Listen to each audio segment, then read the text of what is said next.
लाहौर में इस्लामी जमीयत तलबा की जानिब से कॉलेजेस की बेहतरी के लिए PMG चौक माल रोड पर एहतजाजी मुजाहरा किया गया। मजीद जानते हैं डॉन न्यूज़ के नुमाइंदे नुमान लियाकत से। नुमान, मजीद बताइएगा।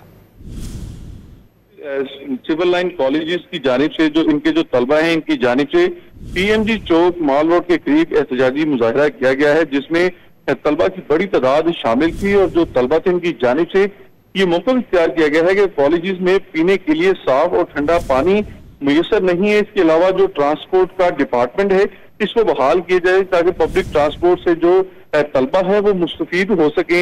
इसके अलावा कॉलेजेस में सफाई का एहतमाम नहीं किया जाता, रोजाना की बुनियाद पर सफाई जो है वो करवाई जाए। और जो नारवा सलूक है प्रिंसिपल का, इसके खिलाफ तलबा एहतजाज कर रहे थे, जिसकी वजह से ट्रैफिक का निजाम भी बुरी तरह से मुतासिर हुआ है। और तलबा का कहना है कि अगर इनके मुतालबात ना मानेंगे तो इसके बाद ये जो एहतजाज है वो धरने में तब्दील हो सकता है। जी, बहुत शुक्रिया नुमान।